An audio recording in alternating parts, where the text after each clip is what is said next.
Today is foreign currency exchange or our topic for today is foreign currency exchange or Forex. Forex is under IAS 21 and IAS 21 deals with foreign currency transactions and foreign currency operations. Sir, what do you mean by foreign currency transactions? Example class, let's say nag-i-import or export tayo. Let's say import. Let's say bibili tayo ng inventory in Japan. Okay, so meron tayong inventory and we have an accounts payable denominated in Japanese yen. Alright? Export naman. Let's say nagbebenta tayo sa US. So meron tayong AR and sales denominated in dollars. Okay, that's what you call foreign currency transactions. So ano naman yung foreign currency operations? For example, class, meron tayong branch or subsidiary or associate located in other country. Okay, located abroad. That's what you call foreign currency operations. Now, in order to understand IAS 21 and Forex, let's have an illustration. For example, class, si Jollibee. Jollibee Foods Corporation. Well, we know na Jollibee is founded in the Philippines. No? And actually, yung head office niya is located in Pasig. Okay, so Philippines talaga. And based on my research, si Jollibee meron siyang 3,000 plus stores in the Philippines. Okay? And meron din siyang stores in other countries. Based on my research, meron siyang 200 plus stores abroad. Okay? So meron siyang stores in Hong Kong, meron sa US, Singapore, UAE, Japan, and other countries. Ayan. Now class, pag tingnan mo yung books niyan, in the Philippines, Hong Kong, US, Singapore, UAE, Japan, iba-iba yung currencies niyan. Okay, for example, class, sales. Tingnan mo natin. Nagbenta si Jollibee in the Philippines. O sa Philippines, yung journal entry niya is debit cash, credit sales, 100,000. For example, 100,000. Siyempre, yung 100,000 na yan, in Philippine peso. Lagay natin PHP. Okay, Philippine peso. Right? Now, pag tingnan naman natin class, yung books niya in Hong Kong, nagbenta si Jollibee, debit cash, credit sales, 50,000, Hong Kong dollars naman. So, lagyan na natin HKD, okay, Hong Kong dollars. And then, last one, nagbenta si Jollibee in US, debit cash, credit sales, say 20,000. So, in this case, US dollars naman, USD lagay natin, USD. So, iba-ibang currencies yan. Tama? Let's say naman yung mga purchases ni Jollibee. Purchases. For example, si Jollibee bumibili ng chicken in the Philippines. Ang binibenta niya sa mga stores. So in PH, meron siyang debit inventory, credit accounts payable, 200,000. Okay, so for the sake of illustration, let's say si Jollibee bumibili siya ng fries in Singapore.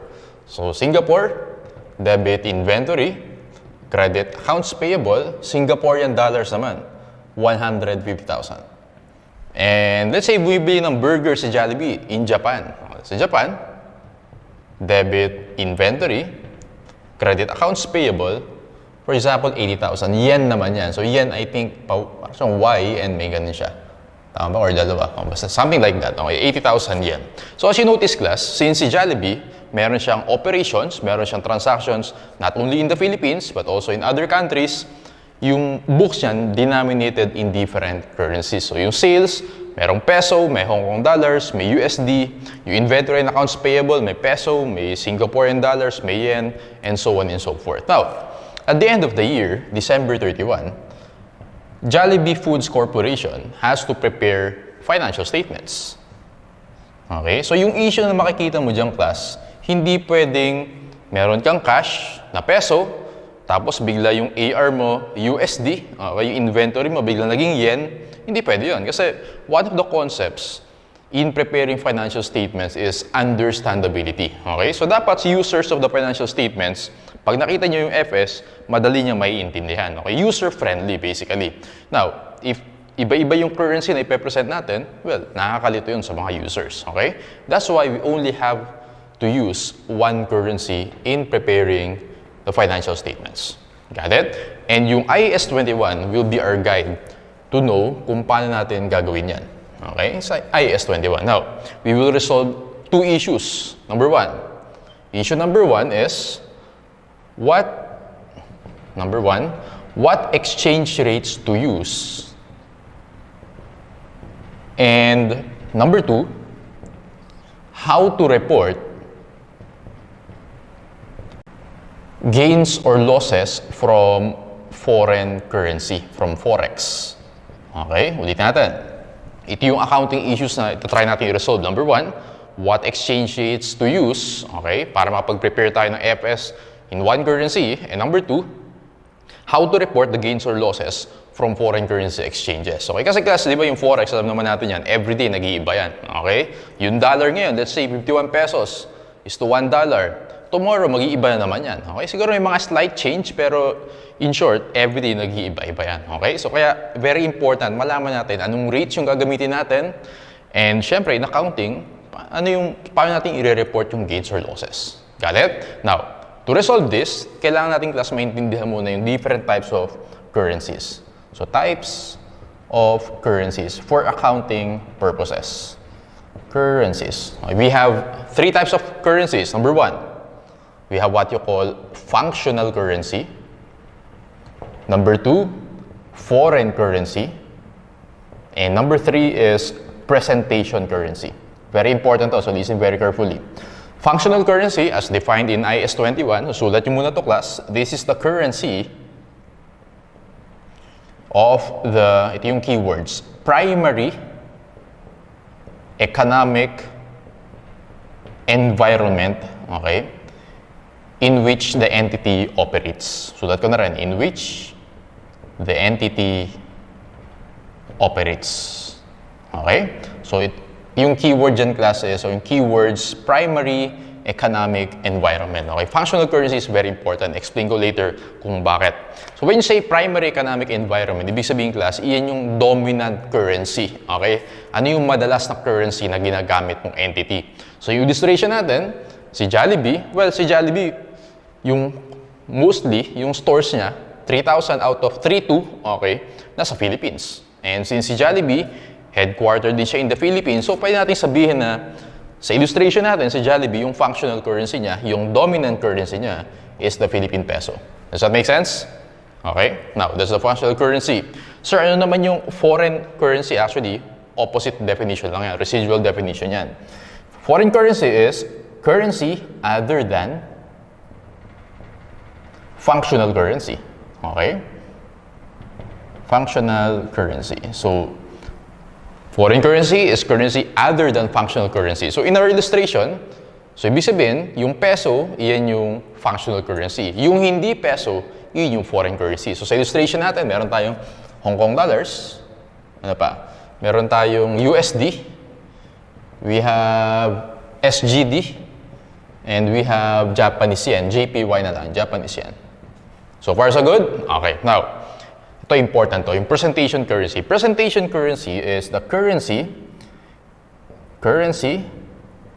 in which financial statements are presented. Okay? Currency in which financial statements are presented. Sabi ko kanina, yung FS natin dapat isang currency lang. Yung ilalagay natin na currency dyan, yung gagamitin natin na currency, ang tawag doon is presentation currency. Again, for financial statement purposes, presentation currency yung tawag doon. Got it? Now, in the Philippines, so si Jollibee, actually, ang gagamitin niya presentation currency since listed corporation siya. Gagawa siya ng financial statements, consolidated financial statements. May requirements sa kanya sa Philippine Stock Exchange or PSE. So, most likely, yung gagawin ni Jollibee dyan na presentation currency is the Philippine peso pa rin. To comply sa requirements ni PSE. Okay?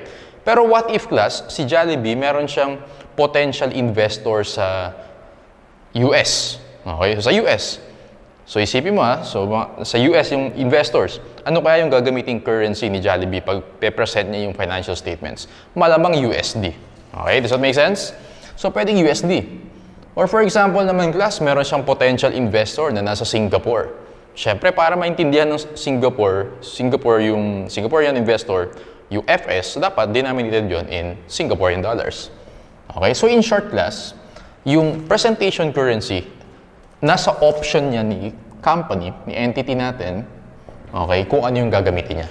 Okay? So, option na yan. Depende sa needs niya. So, sa Philippines, si Jollibee, since ang need niya mag-comply with PSE, Philippine Peso. Kung meron siya potential investors, i-present niya in different currency. Okay? So, now class, ibig sabihin, kung lalagay natin to, tingnan natin meron bang choice si entity, okay, to determine the functional currency. Actually, wala siyang choice dyan. Kung ano yung primary economic environment, kung ano yung dominant currency, yun yung functional currency. So, walang option or choice si entity kung ano yung functional currency. Okay? So, in the same way, since opposite lang naman yung foreign currency, wala ding choice dyan si entity. Ang may choice si entity is the presentation currency. Okay? Nasa option yan, nasa discretion yan kung anong currency yung gagamitin. Alright? And ano pa? Okay, so ayan lang. And also class, si functional currency, one currency lang yan lagi. Okay? One currency lang yan. Si foreign currency, well, madami yan. Pwedeng more than one yan. Okay?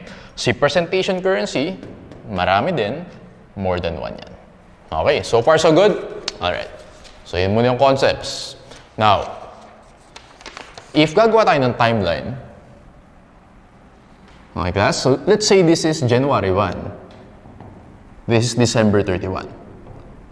Okay? January 1, December 31. This is what we call initial recognition. So, for our illustration, okay, or initial measurement, for our illustration, let's say lahat ng transactions nangyari ng January 1. Ito, lahat to. Lahat yan nangyari in January 1 para simplify yung illustration natin. Okay? Now, tandaan mo class, according to IAS 21, all foreign currency transactions, okay, at initial recognition, initial measurement, should be recorded at spot rate. Okay? Yung spot rate, madalas kong gagamitin yung term na yan. Okay? Kasi gagamitin din natin yan sa topic natin next time, which is about derivatives naman. Okay? Sir, ano ba ibig sabihin ng spot rate? Ang ibig sabihin lang yung class, kung ano yung rate that day.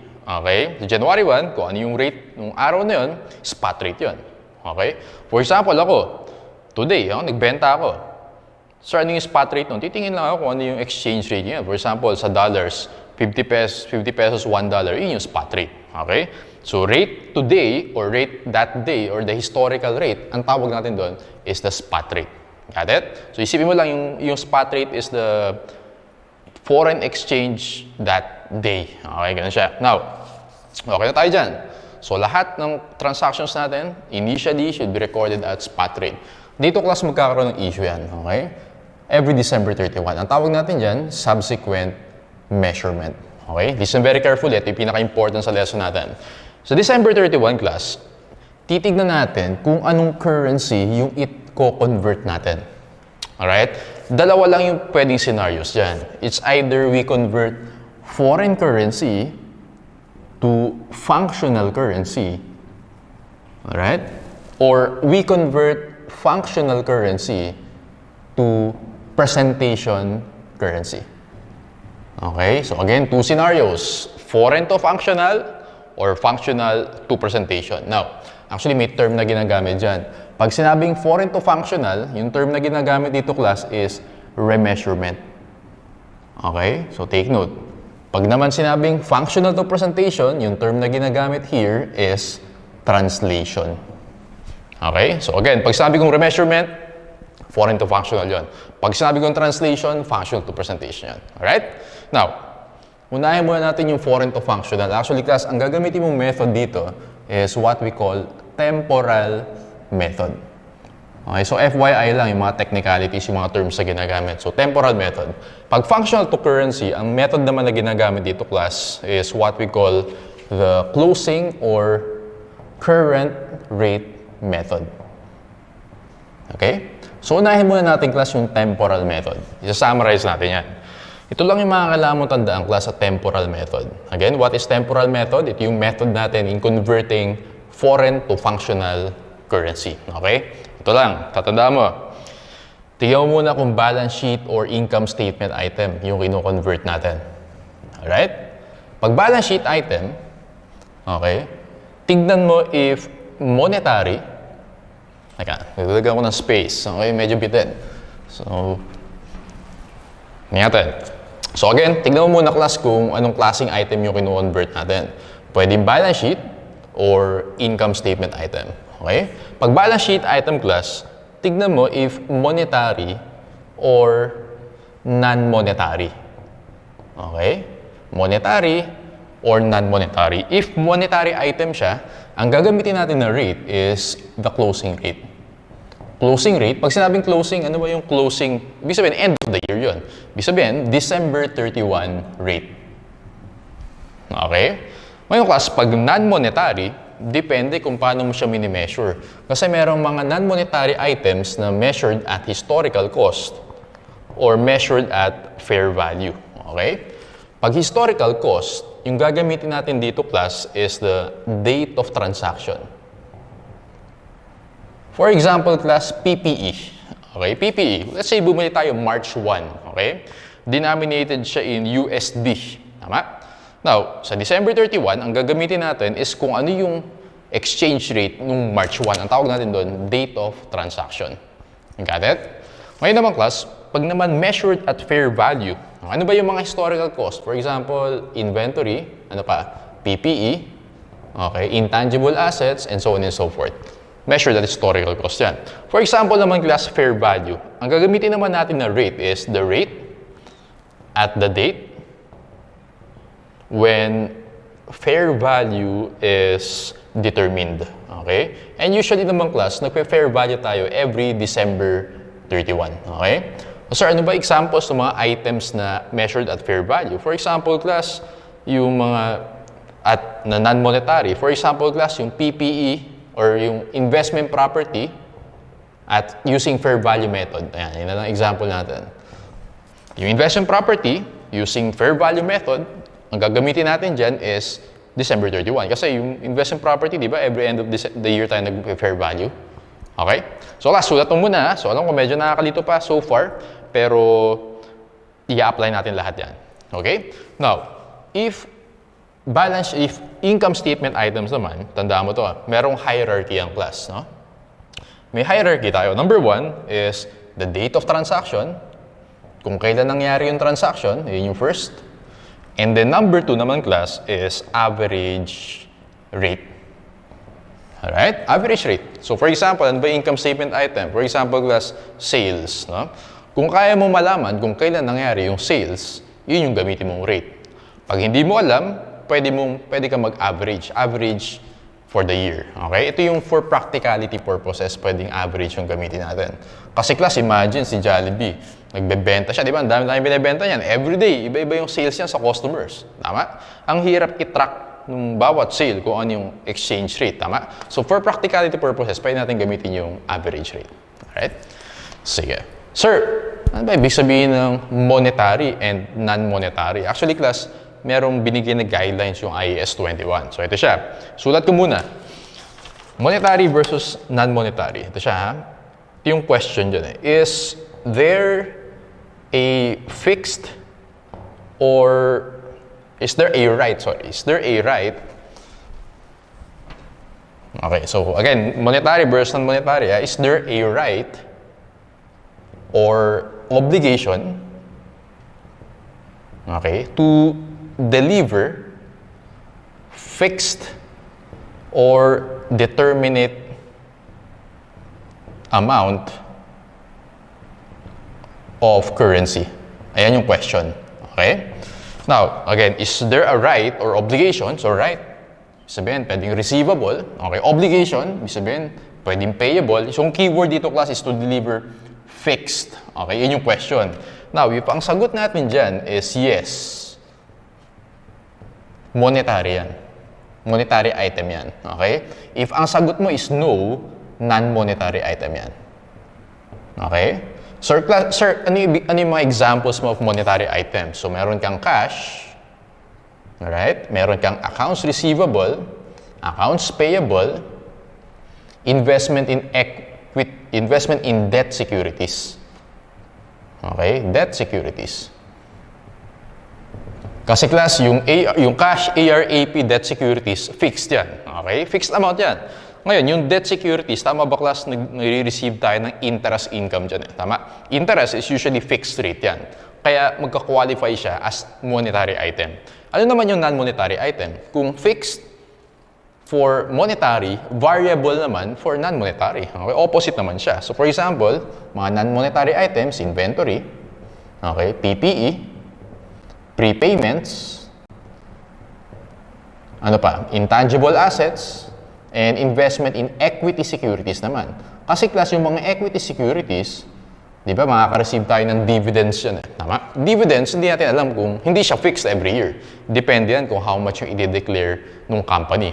Unlike yung debt securities, alam natin, interest is fixed every year. Okay? So anyways, yung natulan dyan, yun yung talaga yung guide na nilagay sa IAS 21. But in short, again, pag temporal method, monetary items, December 31, non-monetary items, pag historical cost, ulitin ko, date of transaction, pag fair value, usually December 31. Pag income statement, may hierarchy. Pag kaya mo maglaman yung date of transaction, yun yung gagamitin mo. Okay? If hindi naman, you use the average rate. Gets? Okay. Last one na class, before we go to our handouts. Okay na tayo sa temporal method. Punta naman tayo sa closing or current rate method. So yung closing / current rate method, ganito naman class yung rules dyan. Ito yung rules dyan. Tandaan mo lang to. Tingnan mo class kung yung item na i-convert natin is assets or liabilities. Okay? If assets siya or liabilities, ang gagamitin natin, closing rate. Or December 31 rate. Kaya siya tinawag na closing rate method. Usually, ang ginagamit natin dyan is the closing rate or December 31. Again, all assets and liabilities, ang gagamitin natin is December 31. Okay?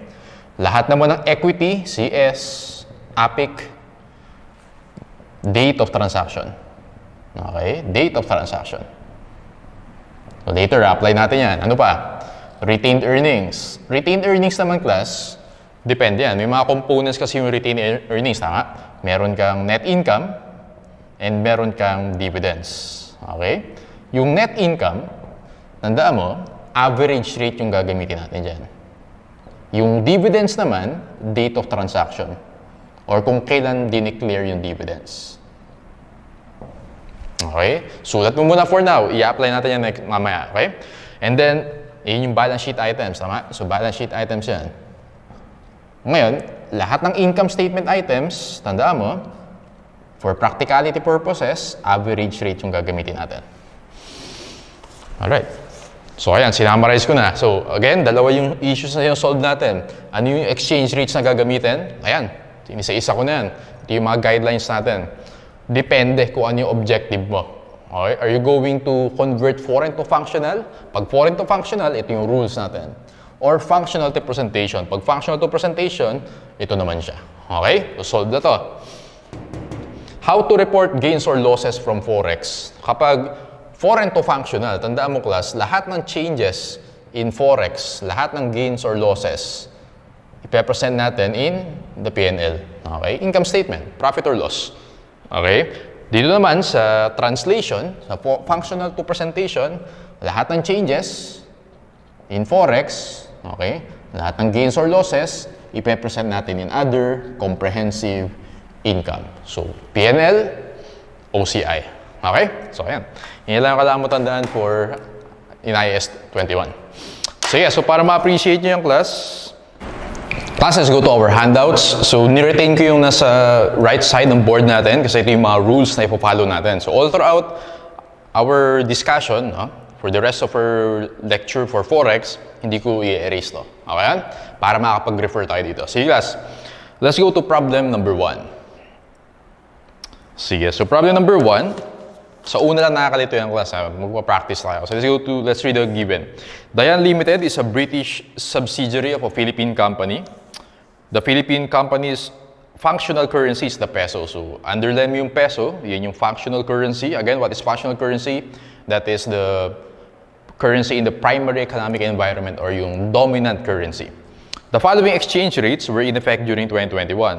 So peso, January 1, Euro yung tama. So, Euro yung ganung, ayan, ganun yung symbol. 0.625, June 30, December 31, and we have average rate. So, meron tayong 4 na exchange rates. Question 1, Diane reported sales of 1.5 million euros during 2021. What amount would have been included for the subsidiary in calculating consolidated sales? Okay. Ganito class ang gagawin natin dyan. Sundin mo yung 2 steps na to, no? Step number 1, determine natin muna kung ano yung functional currency. Yan yung step 1. Okay? In this case, it's the peso. Tama? So, ibig sabihin class, kung ang nakalagay sa atin sa question 1, 1.5 million euros, i-convert natin sa peso. Tama ba class? Yung euros, if hindi siya functional, ang tawag sa kanya, foreign currency. Does that make sense? So, ang gagawin natin dito, yung euro, i-convert natin to peso. Okay? Kung functional currency to, this is foreign currency. Kasi by definition, pag sinabi mong foreign currency, it's currency other than functional currency. Ibig sabihin, ang kino-convert natin is foreign to functional. Okay? Gagamitin natin dyan is the temporal method. Ito. Got it? So, apply na natin yung rules. So, step number 2, apply the rules. Rules, ibig sabihin, ito yung mga in-enumerate ko kanina. Okay, so ganito gawin natin. Problem 1, question 1. Okay, so sales of 1.5 billion euros, how much daw siya in peso? Okay? So, ang gagawin natin dito, class, 1.5 million euros. Ano gagawin ko dyan? So, since sales yan, that's an income statement item. Tama? Sabi dito, pag income statement item, may hierarchy tayo. Date of transaction, if determinable, or if for practicality purposes, pwedeng average rate. Tandaan mo, class, yung sales na yan, nangyayari yan all throughout the year. Okay? In fact, every single day, pwedeng marami yung sales, multiple sales. So, impractical na gamitin mo yung date of transaction kapag sales yung tanong. Okay? So, kapag sales, usually average ang gagamitin natin dyan. Got it? Ano yung average dito sa problem? Nakita mo yung 0.63, yung sa last na given na foreign exchange, 0.63. Now, yung next question dito, ano gagawin mo dyan? Do you multiply or do you divide to get the peso? Actually, i-divide natin yan. Bakit, sir? Kasi ganito yung class eh. Di ba nakalagay dyan, 1 peso is to 0.63 euro. Tama? 0.63. So, basic, ano ba tawag dito? Algebra, okay? Or sa science. Di ba, pag minultiply natin yan, okay, maka-cancel out yan. Tama? Matitira sa'yo peso. Tama lang? Okay. So, ibig sabihin, kung 1.5 million yan, nasa denominator yung 0.63, 1.5 million divided by 0.63 yan. Okay? Para ma-retain sa atin is the peso. So, 1.5 billion divided by 0.63, you have 2380952. Okay? 2380952. Alright. So, ganyan ginawa natin. So, again, ang ginamit natin dito is the average rate. Alright. Sige. Let's go to question number 2. On December 31, the company had AR of 280,000 euro. What amount would have been included for the subsidiary in calculating consolidated AR? AR is a balance sheet item. And it's a monetary item. Tama? Monetary item yung AR. So, ang gagawin ko dyan, closing rate or December 31. Nasaan yung December 31? Nakita mo yung 0.62? Yes. So, gagawin ko lang dyan, class. 280,000 euros. Multiply ko by, divide ko by 0.62. Instead na ganyan, pwedeng ganito. Divide by 0.62. Okay. Tingnan natin. 280,000 divided by 0.62, you have 451,613. Letter boy. So for question 1, it's letter A, 2380952. For question 2, it's letter B, 451,613. Ulitin ko for question 2, because it is a monetary item, closing rate or December 31 rate gagamitin natin. So kaya 0.62. This is December 31. Okay. So, dali lang, di ba? So, ayan. Just for problem number 1. Practice pa tayo, class. Let's go to problem number 2. Ayan. The following account balances are available for Mari Corporation, a foreign subsidiary for 2021. Beginning inventory, purchases, ending inventory.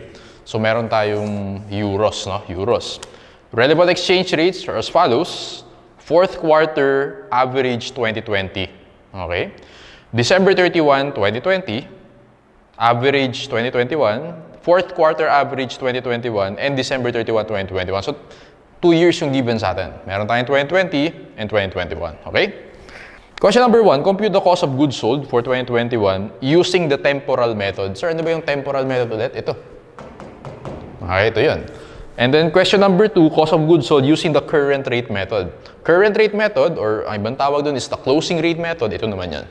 Got it? So sige, apply natin yan. Now, question number 1 muna tayo. Question 1 is cost of goods sold daw, okay? So yung cost of goods sold is temporal method, tama? Cost of goods sold is an income statement item. Alright? May hierarchy tayo, date of transaction or average rate. Actually, kaya natin gamitin yung date of transaction dito. Bakit, sir? Nakita mo sa taas, meron tayong beginning inventory, may purchases, may ending inventory. Yun yung mga date of transaction natin. Okay? So, ganito gagawin ko dyan, class. We have beginning inventory amounting to 20,000. Okay? And then, mumultiply ko yan by, tandaan mo, ganito yung class. Pag date of transaction, ganito yan. For example, bumili ako ng equipment March 1. Alright? And today is December 31. Yung gagamitin ko for that equipment is kung ano yung rate no March 1. Yun yung date of transaction. Tama? Or the historical rate. Okay? Except, may exception dyan, inventory. Okay? Tandaan mo yan. Lagay ko dito. Ganito ko na lang, ha? For inventory class, may hierarchy tayo. No? Pag may given sa'yo na quarterly rate, okay? Quarterly, yan yung gagamitin mo. Tanda mo yun, for date of transaction. Inventory lang to, ha? Applicable lang sa inventory. Sa ibang non-monetary asset, okay? PPE, intangible asset, and so on, kung kailan mo binili. Okay? For inventory, pag given yung quarterly, yun yung gagamitin mo. Okay? Yun yung priority natin. Pag hindi gan given, kung kailan mo binili. Okay? Date of purchase. Sir, bakit ganun? Bakit may special rule tayo para sa inventory? Ganito yung classic class. Kung yung sales natin, binebenta natin siya all throughout the year, ganun din sa inventory. Kasi ano ba binebenta mo? Inventory. Tama? Ibig sabihin, bumibili tayo ng inventory all throughout the year. So, makikita mo sa mga problems, ang ginagamit doon na, let's say, proxy is quarterly. Ulitin ko, kapag income statement item, mga sales, mga ganyan-ganyan, or mga balance sheet, ito pala yun, okay? Date of transaction yan. So, ito yan, ha? Ito, and this one. Okay? Pag inventory, or ano mga related sa inventory, cost of goods sold, okay? Ulitin ko, ha? Quarterly yung gagamitin mo. If given, okay? If hindi given, kung kailan mo binili, or kung kailan mo binenta. Anyway, so apply lang natin yan. Let's go to, for this one. Tama ba, class, yung beginning inventory natin? Meron tayong given na dapat ang gagamitin mo dyan is January 1, 2021. Or, yun din yung December 31, 2020. Tama ba yan? Pero sabi ko dito, meron siyang hierarchy. Pag given yung quarterly, yun yung gagamitin mo. Okay? So, ang gagamitin ko dito, instead of 0.94, ang gagamitin ko yung fourth quarter ng 2020 kasi given siya. Okay? Yan yung number 1 sa hierarchy natin. So, multiply ko to by 0.93. Nakuha niyo ba yan? So, special case ng kapag inventory, ha? Okay. So, begin inventory, 20,000 times 0.93, 18,600. So, take note, kinocompute natin is cost of goods sold. So, meron tayong purchases na 400,000. Okay? So, yung purchases na yung class, all throughout the year yan. So, ang pinakamagandang gamitin dito is the average for 2021. Tama lang? Average for 2021, you have 0.96 times 0.96. Okay, 400,000 times 0.96, you get 384,000. And then, our ending inventory, how much? That's 15,000 euros. Ano gagamitin natin dyan, class? Ending inventory, uy, sir, merong December 31, 2021. Okay, sana yun. Kaya lang, may hierarchy tayo. Okay? Given sa atin yung fourth quarter 2021 na 0.99, gagamitin natin yun. If hindi given yun, tsaka mo gamitin yung 1.01. Okay? Gets na? Okay. So, gamitin natin dito is 0.99. 15,000 times 0.99, since ending inventory yan, that's negative 14,850. Okay? Answer natin dito, class, 18,600 plus 384,000 minus 14,850. For question number 1, answer natin is boy, 387,750. These are cost of goods sold in peso. Ayan. 387,750, letter boy. Let's go to question number 2. Alright. Compute the cost of goods sold using the current rate method. Current rate method, cost of goods sold, tama ba? It's an income statement item. Sabi ko dito, average. Got it? So, as you notice here, class, kapag temporal method na income statement item, may hierarchy ka. Dito, transaction or average. Pero pagdating sa closing or current rate method, basta income statement item, average agad gagamitin natin, automatic. Alright? And gusto ko rin makita mo, class, na yung monetary versus non-monetary, dito lang siya ginagamit sa temporal method. Dito, wala tayong pakialam kung monetary or non-monetary. So, notice, wala akong sinulat na monetary or non-monetary dito. Okay, so going back to question number 2, cost of goods sold yan, tanong sa atin. And cost of goods sold is an income statement item. So according here, ang gagamitin mo automatic is average. So ganito lang gagawin ko dyan, class. Meron akong beginning inventory na 20,000 euros. Okay, we have purchases na 400. We have ending inventory na 15. Okay, so let's compute the cost of goods sold in euros muna. 20,000 plus 400 minus 15, 405,000, and then I'll multiply this by, ano yung average for the year? It's 0.96. Nakita mo yung average for 2021, 0.96 times 0.96, you get 388,800. Letter C. Okay, letter C. Alright. So let's go to number 3. Compute the ending inventory. Or question 3 pa na to. Question 3. Okay, so question 3 natin is compute the ending inventory for 2021 under the temporal method. Okay. Ending inventory, temporal method. So that's a balance sheet item. Tama ba? Class, tama ba pag inventory, ano yun? Monetary or non-monetary? Non-monetary yan. Okay, non-monetary and historical cost. Kaya lang, meron akong asterisk dyan. Pag inventory, quarterly muna, yun yung hierarchy natin, or date of purchase. So, ang gagawin ko dito, class, meron akong ending inventory na 15,000. Tama ba? 15,000 euros. And then, since given sa atin yung fourth quarter average yung 2021, 0.99 yung gagamitin ko dyan. Ayun, 15,000 times 0.99, you get 14,850. Answer dito, class, is letter dog. And question number 4, compute the ending inventory using the current rate method. So sabi ni sir, kapag current rate method, ending inventory, lahat ng assets, closing rate or December 31 gagamitin natin. So in this case, 15,000 times, ano yung closing rate natin? It's December 31, 1.01. So 15,000 times 1.01, you get 15,150. 15,150, that's letter dog. So question 1 is boy. Question 2 is C. Question 3 is dog. Question 4 is dog. Okay. So after problem 3, master mo na yan. Sige. Ingatan ha. Let's go to problem 3. Crystal Inc., a British company, was acquired by a Philippine company on January 1, 2020. Selected account balances of Crystal Inc. are available for the year ended December 31, 2021 and are stated in euro, its local currency. Okay, so meron tayong sales na naka-euros, no? Euros 400,000, inventory, equipment, dividends, and so on and so forth. And then meron tayong relevant exchange rates, different dates. So meron tayong January 1, 2020, 2021, may mga averages tayo, and so on and so forth. So maraming given sa atin. Question number 1, assume the functional currency is euro. Okay? Assume the functional currency is euro. Compute the restated amount for sales for 2021. Sige, class. So, euro na yan, tama? Euro na yung functional currency. Functional natin is euro. Okay? Tama ba, class? Euro na yung given sa problem. Yung sales dyan, naka-euro na. Inventory, euro. Ngayon, ang sabi dyan, functional currency is euro, computed the restated amount for sales in peso. Okay, kasi peso yung choices eh. So, ibig sabihin, kung naka-functional ka na, ito siya. Functional to presentation. Ang gagamitin natin na rules, closing or current rate method. Does that make sense?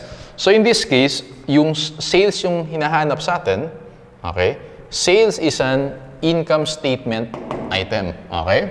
Income statement item siya. So therefore, ang gagamitin natin is the average rate. Got it? So ang gagawin ko lang dyan class, sales natin for 2021 is 400,000. And then average natin for 2021 is, nakita mo class yung nasa last na given yung 0.95 times 0.95. 400,000 times 0.95, you get 380,000. 380,000, that is letter C. Okay. Question number 2. Assume the functional currency is the euro. So, basta euro yung functional currency, functional to presentation yan. Compute the restated amount for inventory. Okay. Inventory is a balance sheet item. It's an asset. Therefore, closing rate yung gagamitin natin or December 31. Inventory natin class is 20,000 in the given. Okay. So, lagay ko dito. Inventory is an asset. No? So, since inventory is an asset, gagamitin natin is closing rate. Okay, so how much yung inventory in the given? 20,000. Closing rate natin is December 31, 2021, 1.01. Okay, 20,000 times 1.01. Answer natin is 20,200, letter D or dog. Okay. Question number 3. Assume the functional currency is euro. Compute the restated amount for equipment. Yung equipment natin is an asset. Tama? And asset is converted at closing rate. Okay, so closing rate. Equipment natin in the given is how much? It's 90,000, right? Closing rate natin is still 1.01. 90,000 times 1.01, you get 90,900. Letter boy for number 3. Let's go to question number 4. Assume the functional currency is the euro. Compute the restated amount for dividends. Sabi ko dito, pag dividends, date of transaction or kung kailan mo dineclare yung dividends. How much yung dividends dito, class? Nakita mo dyan, it's 20,000. So yung dividends, lagay ko dito, date of transaction or date of declaration. Kung wala yung date of declaration, kung kailan binayad or paid. Okay? So here, meron tayong 20,000 na dividends. Multiply natin sa kailan siya binayaran. Paid on September 1. September 1, 2021, yung rate dyan class is 0.97. Okay? Multiply natin by 0.97. 20,000 times 0.97, you get 19,400. Letter dog. Question number 5. Assume the functional currency is the euro. Compute the restated amount of accumulated depreciation. Accumulated depreciation is an asset account. Tama? Contra asset account yan. Closing rate ang gagamitin natin dyan. So, asset siya. Therefore, closing rate ang gagamitin. How much yung accumulated depreciation dito, class? It's 45,000. And then, closing rate natin is 1.01. Okay, so 45,000 times 1.01, you get 45,450. 45,450, that is letter C. Okay, easy. Let's go to... i-erase ko muna to. Question number 6. Question number 6. Assume the functional currency is the euro. Compute the restated amount for depreciation expense. Okay. Pag depreciation expense, an income statement item, we use the average. Alright? So, ganito gagawin ko dyan. So, question number 6. Ito ko na nalagay. This is an income statement item, therefore, average. Okay, how much is our depreciation? So, sa given sa atin, it's 9,000. Tama? 9,000. And how much yung average natin for the year? Average for the year, nakita mo yung 0.95 times 0.95, nasa last na given. So, 9,000 times 0.95, you get 8,550. 8,550, that is letter dog. Okay. Question number 7 naman, class. Assume the functional currency is the peso. Okay? Peso naman. Ibig sabihin, compute the restated amount for sales. So, functional currency is the peso and then euro yung given sa atin. Tama ba? Kung peso yung functional, euro is the foreign. Okay? So, ang gagawin natin dito, class, foreign to functional. Tama? temporal method yung gagamitin natin. Okay, ito pala, temporal method. So, question 7 onwards, temporal method naman yan. Got it? Okay, so tingnan natin class. Assume the functional currency is the peso. Compute for the stated amount of sales. Sales is an income statement item. Therefore, gagamitin mo dyan, date of transaction or average. Pero usually kapag sales, average gagamitin mo dyan. So, average for the year is 0.95. So average, sales natin is 400,000 times 0.95. Okay, 400,000 times 0.95, you get 380,000. 380,000, that is letter C. Okay, question number 8.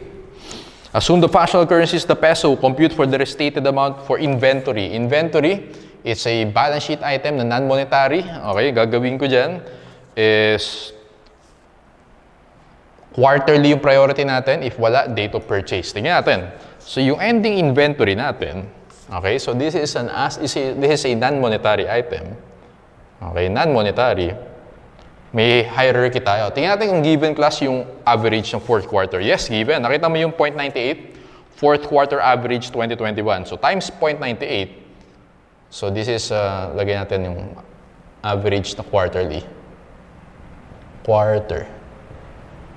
Okay, so, inventory natin here is 20,000. Tama? 20,000 times yung average 2021, 0.98. Okay, 20,000 times 0.98. Answer is 19,600. Letter boy. Yun. Ngayong class, take note. Kapag hindi given yung quarterly, okay, pag hindi given yung fourth quarter average 2021, ang gagamitin mo dyan kung kailan mo binili yung inventory. Nakita mo yung bought on Feb 1, 2021?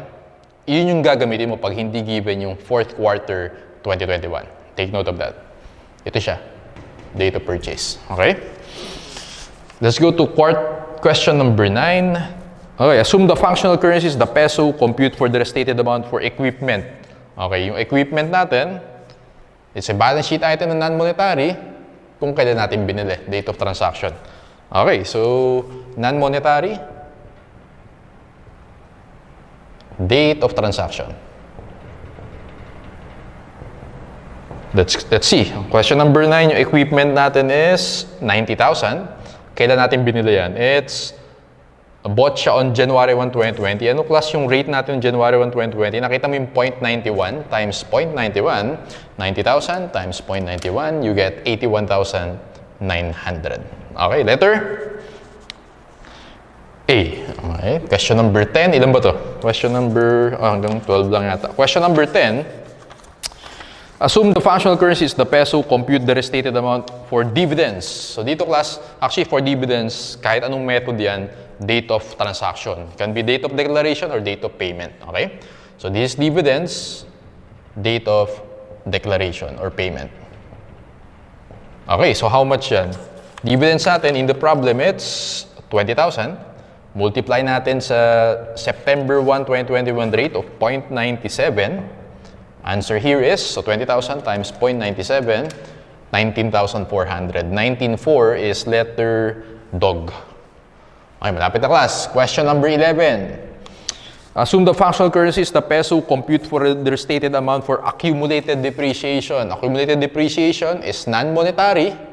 Therefore, historical cost yung gagamitin natin. Okay? So this is non-monetary. Historical rate or historical cost yan, date of transaction yung gagamitin natin. Date of transaction. So class, how much yung accumulated depreciation natin? Tama ba? It's 45,000. So 45,000 times, kailan natin binili yung equipment na yan? January 1, 2020. Tama ba? January 1, 2020, that's a date of transaction that is 0.91. 0.91, okay, 45,000 times 0.91, you get 40,950. Letter A. And the last one, question number 12. Assume the functional currency is the peso. Compute the restated amount for depreciation expense. Ingat ka dito, class. Depreciation expense is an income statement item. Date of transaction yung priority dyan. Okay? Kailan yung date of transaction? Kung kailan mo binili yung related na equipment. So in this case, For question number 12, this is an income statement item, date of transaction. Okay, date of transaction is how much? So yung depreciation expense natin in the problem is 9,000. Date of transaction, kailan natin binili yung equipment? January 1, 2020. And then the exchange rate that day is 0.91. 0.91, let's compute 9,000 times 0.91. You get here 8,190, letter A. Letter A. Ayan. Ayan, marami yung sinagutan natin, ha? So hopefully, yan, nag-gets mo na yan. So that's for problems 1 to 3. Okay. Sige.